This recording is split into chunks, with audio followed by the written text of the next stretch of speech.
pegava isso e guardava ali no prontuário do servidor e ninguém tomava conhecimento daquilo e pouco se fazia com relação a essa declaração, passou a ser obrigado a mandar essa declaração de modo informatizado para o link próprio da própria Controladoria Geral do município. Muito bem. Com base numa estrutura que foi readequada agora na gestão vigente, esses dados que são coletados de modo eletrônico, eles têm sido cruzados e foi por meio deles que a Controladoria Geral do município conseguiu identificar, mediante comparação entre a declaração de bens do agente público e o salário que ele apresenta lá no de Ouro nas Contas, foi possível conferir e identificar uma série de inconsistências patrimoniais de inúmeros servidores públicos que apresentavam uma série de ocultações de patrimônio, inclusive mediante o uso de laranjas, geralmente esposas, filhos, com situações indicativas ainda de crimes de lavagem de dinheiro. Veja que no fundo, a transparência foi o que permitiu identificar esse tipo de coisa. Por isso que eu reitero, ela é necessária a publicidade de vencimentos dos servidores. E não só dos servidores, como faz aqui o próprio portal Transparência de Maringá, de execução orçamentária de arrecadação de conselhos municipais, convênios, subvenções, etc. Essa exposição, ela é fundamental muito antes de ser feita no combate à corrupção, ela é a própria prevenção da corrupção. Porque se você já consegue identificar no nascedor essas inconsistências, você consegue evitar e já gozar de antemão uma série de desvios, uma série de problemas que depois, para você conseguir traçar de modo restituitório aquele slide que o doutor André Luiz trouxe ontem para nós, dá muito mais trabalho, um trabalho hercúleo, elogiado, mas dá muito mais trabalho e um percentual, infelizmente, ainda baixo de recuperação de ativos. Por isso, realmente, assim, a minha empolgação com o tema da publicidade é necessária. Creio que o Supremo Tribunal Federal vá validar no futuro julgamento de mérito essa questão de exposição de vencimentos, e não só de vencimentos, mas de todos os itens orçamentários dos municípios, dos estados, de Distrito Federal e União, de seus respectivos ministérios e secretarias estaduais e municipais.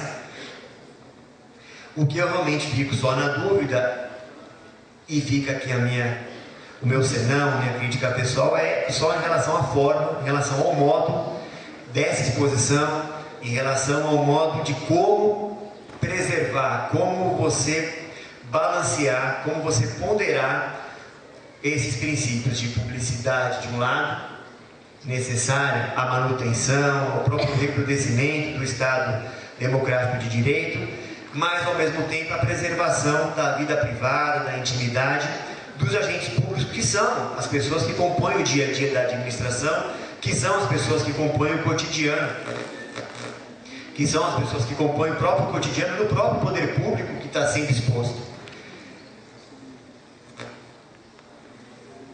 Uma última observação só que eu queria fazer, só trazer uns números para os senhores em relação aos bens que esse sistema de declaração eletrônica de bens, conjugado com a publicidade de vencimentos dos servidores, trouxe para o município de São Paulo.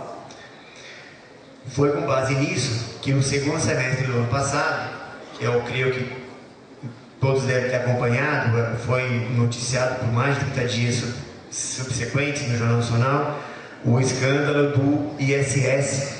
Foi realmente uma das maiores, se não a maior, rede de corrupção descoberta na história dos poderes públicos.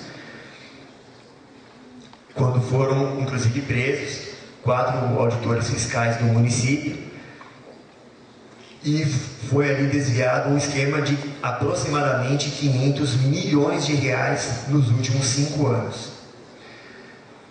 Além disso, foram gerados 500 inquéritos policiais e mais de 400 empresas ligadas ao setor imobiliário do município, que atuavam no município de São Paulo, passaram a ser investigadas. Provavelmente vão, mais cedo ou mais tarde, acabar até adentrando aqui a lei do compliance, a lei 12.500, além do compliance, a lei 12.846 de 2013. Infelizmente, até agora, só para ver como realmente é difícil essa questão de restituição, o que foi até agora recuperado pela Controladoria Geral do município, dos 500 milhões desviados, infelizmente pouco mais de 4 milhões é que conseguiram ser trazidos de volta até agora. Por isso é que realmente volto a dizer que a necessidade de um sistema público de divulgação de informações é uma coisa imperiosa, mais do que no combate, mas na própria prevenção da corrupção.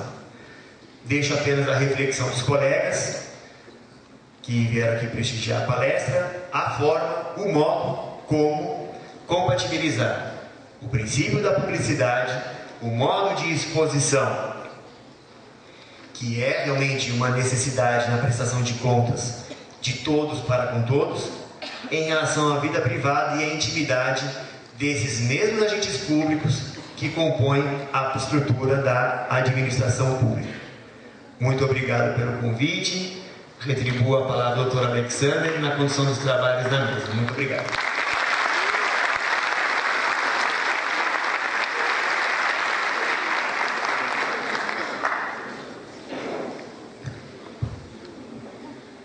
Obrigado, Dr. Otávio. O Dr. Frederico Mendes Júnior, nosso segundo conferencista, é juiz de direito desde 1998. Já atuou nas comarcas de Nova Londrina, Umuarama, Foz do Iguaçu, Curitiba e Maringá. Foi servidor na Faculdade Estadual de Educação, Ciências e Letras de Paranavaí, professor da Universidade Estadual de Maringá, procurador jurídico do município de Maringá e juiz auxiliar da presidência do Tribunal de Justiça do Paraná. Na área acadêmica, é mestre em Direito Processual Penal e professor da Escola da Magistratura do Paraná. Foi vice-presidente da Associação dos Magistrados do Paraná por 2 gestões e atualmente é presidente da AMAPAR, Associação dos Magistrados do Paraná. Dr. Frederico Mendes Júnior.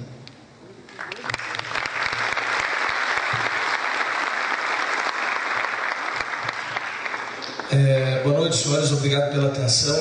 Quero, em primeiro lugar, cumprimentar o Dr. Alexander Aparecido Gonçalves, que é meu contemporâneo na Universidade Estadual de Maringá e que também foi procurador do município de Maringá logo após a minha saída no final da década de 90. Não posso deixar de registrar aqui a presença do Joaquim, meu amigo, e desde essa época nos conhecemos fazendo o concurso para professor da UEM. Eu, procurador do município, Joaquim, procurador do estado. Naquela época a UEM não era tão criteriosa assim. Aprovou o Joaquim, tudo bem, mas me aprovou também. E enfim, a vida dá voltas e a gente vai seguindo caminhos diferentes. Tem aqui o Marcos, meu amigo, da mesma época que eu na Universidade de Maringá. Fizemos a escola da magistratura juntos, né, Marquinhos? E o Marco acabou tendo o sucesso e a sorte de ter passado no concurso de procurador do estado em 96. E foi um jovem extremamente precoce dentre aqueles que estudávamos juntos ali. Bom, senhores, vamos fazer disso aqui um bate-papo, porque eu vejo aqui uma grande maioria de estudantes das faculdades de Direito aqui de Maringá. Estudantes, acredito que devem ter estudantes do 2º ano, do 1º ano, do 5º ano.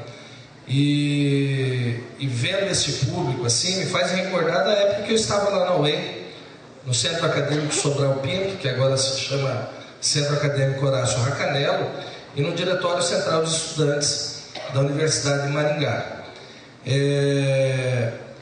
Não tenho a menor dúvida que essa é a melhor época das nossas vidas. A gente acredita que pode mudar o mundo, que pode transformar, e realmente pode. Não é só uma crença, não. É verdade. Quando se tem 20 anos, 22, 25, quando se está ali na faculdade, a gente ainda está ali projetando o futuro, está acreditando em coisas assim que aos mais velhos já parecem impossíveis. E essa crença, essa capacidade de sonhar, de acreditar que se pode mudar o mundo, ela é extremamente importante para a sociedade. É isso que faz com que essa engrenagem chamada sociedade realmente se movimente, sabe? Nós temos um país de muita gente, temos um PIB igual ao do Canadá, só que no Canadá eles têm 30 milhões de habitantes e nós aqui somos em 200 milhões. Somado ao que a corrupção, que é tema desse congresso,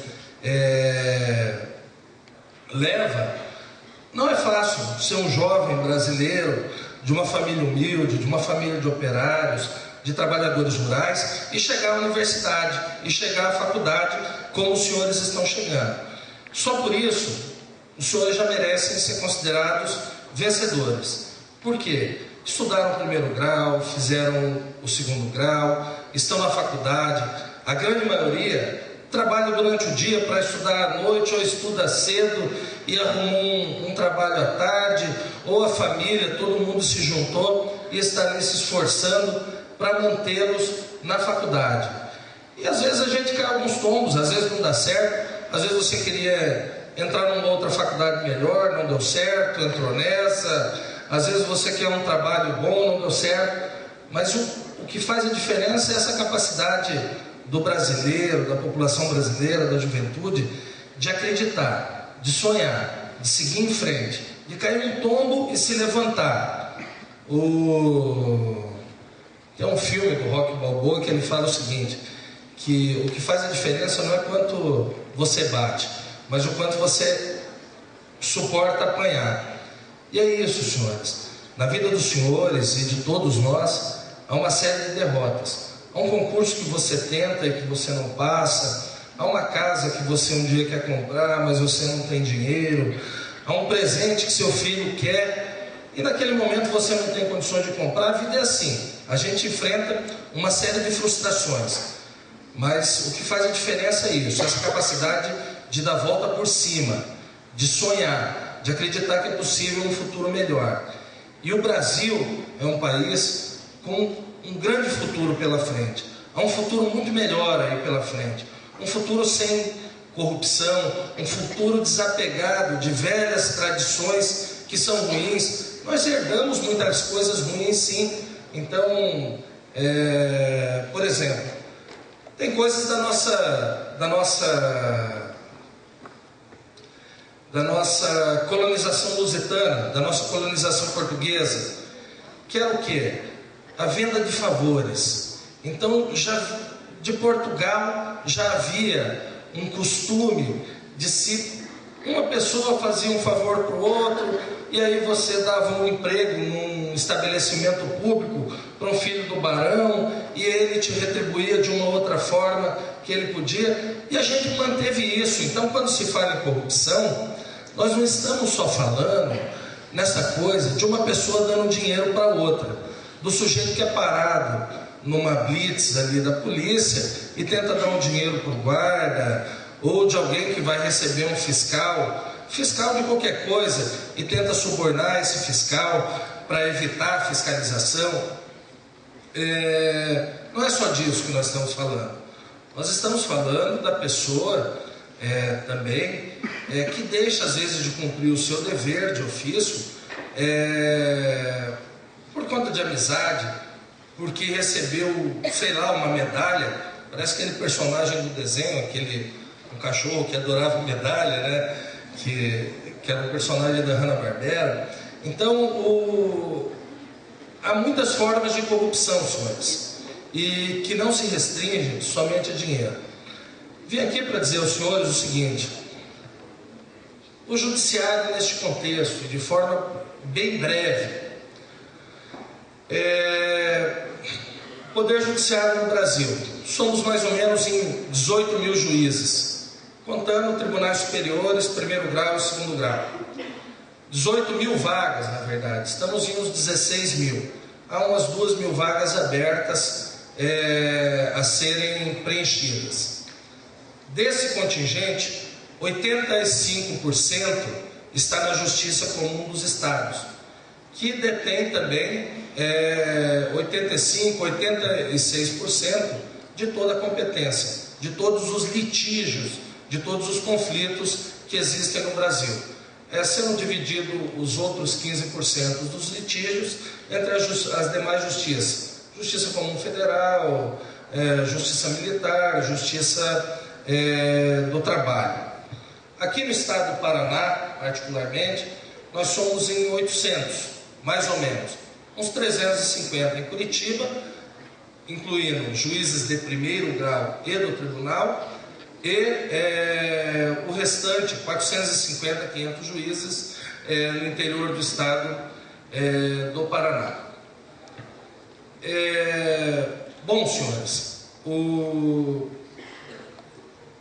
vocês vão ver o seguinte: na justiça há figuras muito bem definidas. Eu me lembro que quando eu estava na faculdade, eu não tinha muito assim essa noção do papel de cada um dentro de um processo. Aliás, eu não conseguia nem ver um processo de direito, porque na faculdade a gente estuda as matérias tudo meio separado. Parece que o direito comercial é um pedacinho, o direito civil é um pedacinho, o direito constitucional é outro.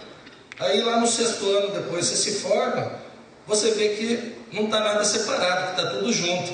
E parece que alguém pegou todas aquelas matérias que a gente aprendeu separado, colocou no liquidificador e bateu. E aí se misturou tudo. Quando você faz uma petição ou discute um assunto, você discute direito constitucional, direito civil, direito administrativo, processo civil, tudo junto.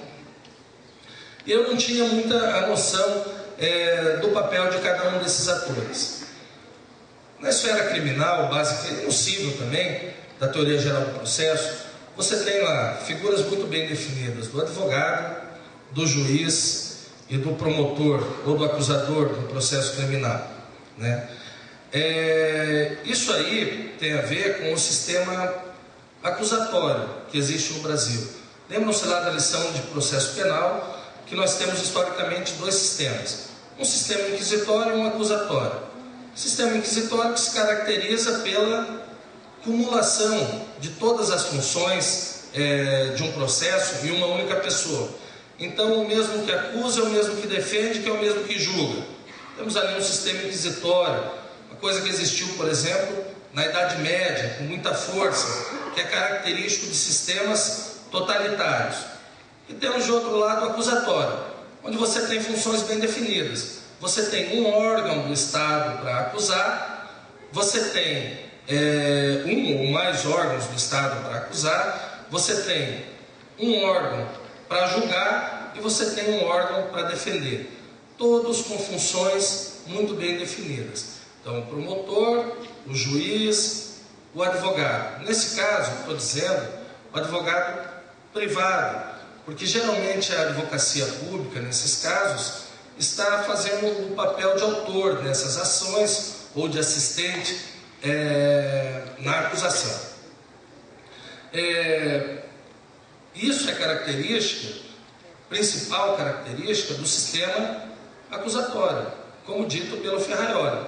É claro, há outras tantas características de um sistema e outro, mas o que principalmente caracteriza o sistema acusatório que é vigente no Brasil é a separação entre quem acusa, entre quem defende e entre quem julga. E então, também nessa matéria de corrupção, não vai ter muito segredo.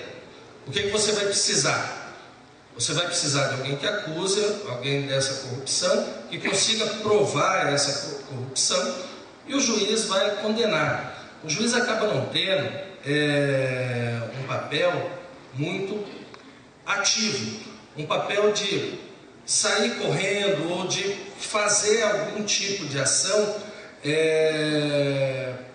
para conseguir resgatar dinheiro, para conseguir punir pessoas. É claro, pensem, senhores, a corrupção como um fenômeno mundial, não é coisa do Brasil somente. Estima-se que quase 40% do dinheiro que circula pelo mundo tem a ver com crime ou com corrupção. Muitos falam que a Europa não quebrou na última crise por causa do dinheiro do crime organizado, que circulava pelo mercado financeiro.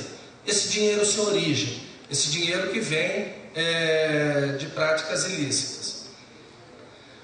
No mundo todo está havendo uma inflação legislativa, e no Brasil também. Tem um livro muito interessante, no espanhol, chamado Silva Sanches, que chama A Expansão do Direito Penal. E ele explica muito bem este momento em que a gente vive, que é um momento de criação de novos tipos penais. Do ponto de vista sociológico, hoje nós vivemos no que se chama de transmodernidade, ou pós-modernidade, ou capitalismo tardio, como preferir. E este período histórico, ele tem algumas características.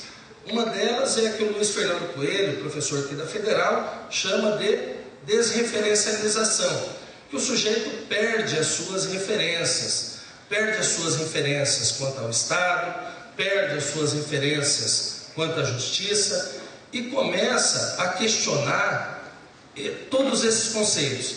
Às vezes eu converso com alguns juízes,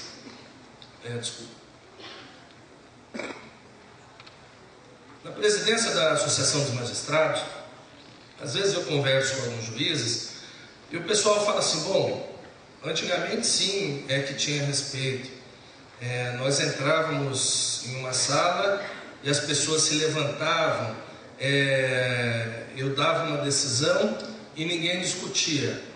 Agora, o momento que nós vivemos da pós-modernidade é incompatível com esse tipo de prática.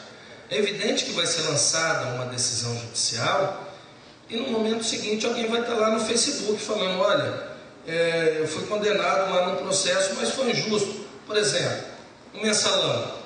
Há uma grita geral, há uma fala de que o mensalão foi um tribunal de exceção, que o mensalão nunca existiu, que as pessoas foram condenadas sem provas. Olha, acho que isso aí tudo está na ampla defesa, está no ius esperneandi, está no direito de espernear.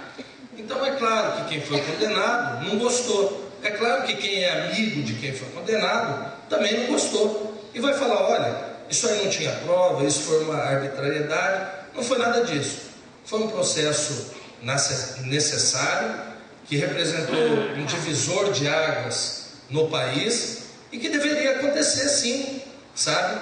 É impossível você querer dizer que os 11 ministros da Suprema Corte do Brasil condenaram alguém sem prova, condenaram alguém por capricho, mas ainda assim você vê o sujeito que lê ali uma notícia de jornal e fala, olha, isso é um absurdo que foi feito, uma grande injustiça, tribunal de exceção, condenação sem prova. É o momento em que vivemos, senhores. É a transmodernidade. São as instituições sendo colocadas em xeque. São o Estado, a justiça, sendo colocada à prova. E isso é muito natural nesse tempo. E quem quer ser autoridade, quem quer viver nesse sistema de justiça nesse momento, tem que estar consciente que isso vai acontecer. A gente vê isso, inclusive, no conceito de nação, que sofre sim uma relativização. Você compra um carro americano que é fabricado no México com pneu chinês, ou compra um tênis Nike fabricado por mão de obra escrava lá na China ou na República Dominicana, por um preço como se estivesse na Inglaterra, mas aqui no Brasil. Então, aí você fala assim, mas da onde que é esse Nike? Ele é americano, mas na etiqueta está dizendo que é do Vietnã. É um fenômeno próprio desse tempo. O capital, ele não tem fronteiras. Isso aí é um conceito do século XX, né? Já dizia o seguinte, que o capital ele procura os melhores mercados, os mercados onde ele consegue se desenvolver. E as pessoas estão, em razão disso tudo, mais inseguras. Quer dizer, se as próprias instituições estão em xeque, como eu, cidadão comum, também não vou ter a minha insegurança. Claro que eu vou. O sujeito coloca uma notinha lá no Facebook. Ele fica olhando de 10 em 10 minutos para ver se alguém curtiu. Se ninguém curtiu, o sujeito já telefona para o psiquiatra. Já vai marcar uma consulta para tomar os antidepressivos, porque ninguém curtiu a mensagem dele lá no Facebook. O Zygmunt Bauman tem um livro chamado Amor Líquido. É um sociólogo polonês. E ele fala muito bem, exemplifica muito bem essas relações construídas hoje em dia. São as relações de WhatsApp, as relações de Facebook, as relações para o momento em que é conveniente. Então, eu estou me sentindo meio solitário agora, quero falar com o Kalash. Aí vou lá e escrevo umas mensagens para o Kalash. Aí passou a minha solidão, aí eu desligo o celular, Kalash. Aí o Kalash já não me serve mais como amigo. Ou aquele tipo de amigo curitibano que passa lá e fala, olha, Frederico, poxa, você podia passar um dia lá em casa para a gente comer um churrasquinho. Mas ele nunca me diz o endereço da casa dele, nunca me fala onde é, nunca marca um dia e um horário. Então, assim, são amizades próprias da pós-modernidade, são amizades próprias desses tempos. Amizades líquidas, que fazem e se desfazem. Assim também têm sido as relações do cidadão com as instituições. No âmbito do combate à corrupção, nós tivemos agora, há pouco tempo, uma lei anticorrupção, cujo objeto não é propriamente a pessoa física, mas a pessoa jurídica. Para a pessoa física, nós já tínhamos os dispositivos do Código Penal, algumas dezenas desses dispositivos do Código Penal, onde a pessoa pode ser enquadrada, e da Lei de Improbidade Administrativa. Veja que lá na Lei de Improbidade Administrativa, embora existam dispositivos que falam que as pessoas jurídicas podem ser punidas por corrupção, nos últimos 10 anos nós tivemos mais ou menos 4.000 agentes públicos no Brasil que perderam o cargo em razão da Lei de Improbidade Administrativa. Mas não há registro de nenhuma pessoa jurídica punida ou que tenha tido o seu patrimônio invadido para buscar dinheiros obtidos em razão dessas improbidades.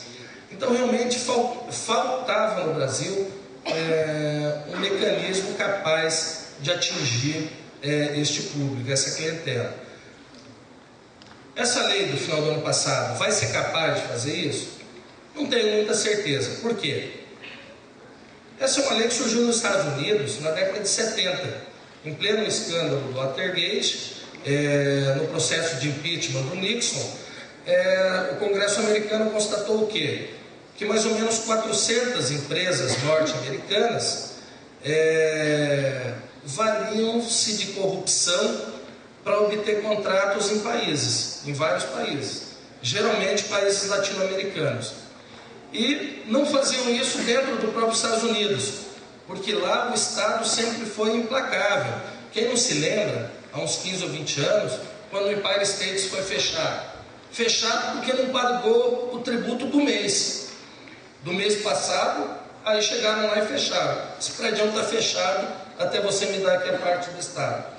Aqui no Brasil, a pessoa fica 5, 10 anos sem pagar os tributos, recorre, embarga, desvia patrimônio, fecha a pessoa jurídica, abre outra, transfere os bens, enfim.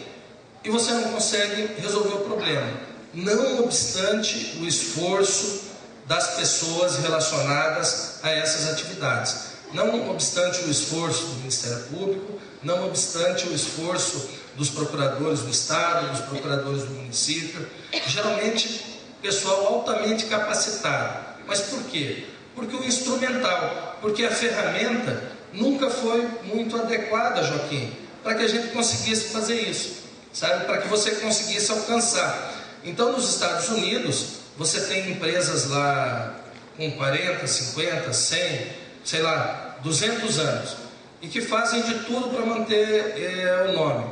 Então esses programas de ética dentro da empresa, como previsto nessa lei anticorrupção, que a empresa tem que demitir quem for se corromper, que a empresa tem que ter um programa de auditoria interna, porque isso melhora a empresa, a reputação da empresa, porque as empresas norte-americanas, quando sabem que há corrupção dentro dos seus quadros, elas mesmas fazem a denúncia ao governo americano para que, em caso de punição, não seja tão alta, para ela ganhar pontos e tal. Aqui no Brasil, realmente, nós não temos essa tradição. Se abre uma pessoa jurídica com muita facilidade, se encerra essa pessoa jurídica com muito mais facilidade ainda, se encontra um laranja para pôr essa pessoa jurídica no nome dele, e não há essa tradição. Onde a gente vê isso, por exemplo? Essas empresas que envolvem combustíveis, aqui no estado do Paraná, é um caso claro. Então o sujeito instala lá essa empresa, sonega quanto dá. Quando o estado do Paraná vai lá ao local da sede dessa empresa, é um terreno vazio, é uma chácara, é um banhado, e nunca teve aquela pessoa jurídica ali nesse local. Então, senhores, eu não sei muito bem sobre a eficácia. É legal, o conteúdo programático dessa lei anticorrupção é muito interessante, é atrasado. Como tudo, assim, como tudo não, me desculpe.